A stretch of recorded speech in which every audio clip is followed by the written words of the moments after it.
ఇస్తేనే వస్తా ఎలా వేటేస్తారో చూస్తా అంటున్నారు వైసీపీ అధినేత వైఎస్ జగన్. అసెంబ్లీ సమావేశాలకు రాకపోతే వైసీపీ ఎమ్మెల్యేలపై చర్యలు తప్పవన్న స్పీకర్, డిప్యూటీ స్పీకర్ వ్యాఖ్యల్ని తప్పుపట్టారు ఆయన. ప్రతిపక్ష హోదా ఇవ్వకుండా బెదిరింపులకు దిగుతున్నారంటూ మండిపడ్డారు జగన్. నెల 18 నుంచి ఏపీ అసెంబ్లీ సమావేశాలు ప్రారంభం కానుండడంతో వైసీపీ ఎమ్మెల్యేల హాజరుపై సస్పెన్స్ నెలకొంది.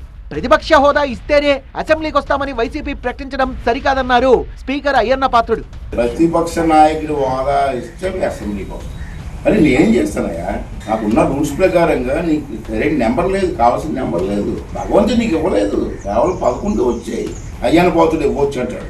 నా రూల్స్ ప్రకారంగా నేను స్టడీ చేశాను, మా ఆఫీసర్తో మాట్లాడాను, ఎక్కడ నెంబర్ లేదని ఇవ్వడానికి వీలు లేదని ఉంది. నాకు తెలిసి నాకున్న జ్ఞానం ప్రకారం ఇప్పుడు వచ్చి ఒక్కసారి కూడా మీరు అసెంబ్లీకి రాలేదు. ఫస్ట్ డే ప్రమాణ స్వీకారం రాలేదు. ప్రతిపక్ష హోదా ఇవ్వకపోతే అసెంబ్లీలో మాట్లాడేందుకు తమకు 5 నిమిషాలకు మించి సమయం ఇవ్వరన్న వైఎస్ జగన్ తగిన సమయం ఇవ్వకపోతే సమస్యలపై ఎలా మాట్లాడుతామని ప్రశ్నించారు.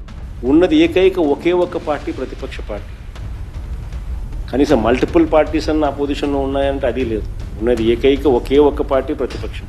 ఆ పార్టీని కూడా నువ్వు ప్రతిపక్షం అనడంలా, ఆ పార్టీ నువ్వు ప్రతిపక్షం ఎందుకు అనడంలా?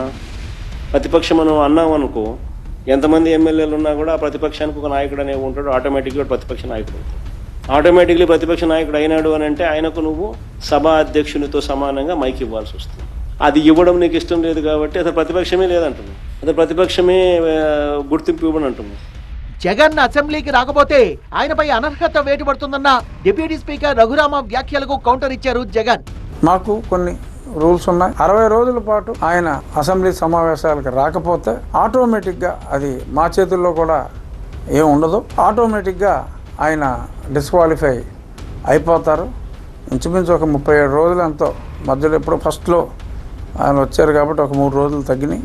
37 రోజులే ఎంతో అయినట్టుగా ఉంది.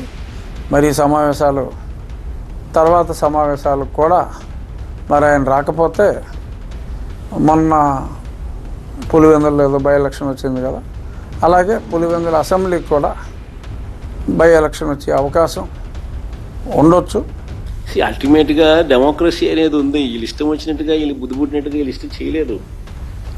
అసలు అసెంబ్లీలో నాకు ఎందుకు ప్రతిపక్ష హోదా ఇవ్వడం లేదని హైకోర్టులో కేసు పెండింగ్ ఉంది. ఫస్ట్ దానికి సమాధానం చెప్పండి. ఫస్ట్ వీళ్ళు సమాధానం ఇచ్చే పద్ధతిలో ఇస్తే జడ్జిమెంట్ వచ్చే పద్ధతిలో జడ్జిమెంట్లు వస్తే దాని పద్ధతి ప్రకారం జరుగుతుంది. దాని తర్వాత ఒకవేళ దాని తర్వాత ఏం చర్యలు తీసుకుంటారో తీసుకోమని వద్దని కూడా చెప్పినాడు. చంద్రబాబు నాయుడు అనే వ్యక్తి అసెంబ్లీకి నేను ముఖ్యమంత్రిగా ఉన్నప్పుడు 2 రోజులు వచ్చినాడు. ఫస్ట్ దానికి సమాధానం ఫస్ట్ వీళ్ళు ఎత్తుక్కోవాలి. ఏడ్చేసి అసెంబ్లీలో ఏమి జరగకపోయినా కానీ జరిగినట్టుగా ఒక డ్రామా క్రియేట్ చేసేసి కళ్ళల్లో నీళ్లు పెట్టుకొని ఏడ్చేసి జగన్ ఉంటే నేను అసెంబ్లీకి రానని చెప్పేసి అసెంబ్లీ విడిచిపెట్టిపోయాడు. అసెంబ్లీకి వెళ్లి ప్రజా సమస్యలపై అసంపూర్తిగా మాట్లాడడం కన్నా ప్రజాక్షేత్రంలోకి వెళ్లి ప్రజల కోసం పోరాడడం మిన్న అంటున్నారు జగన్.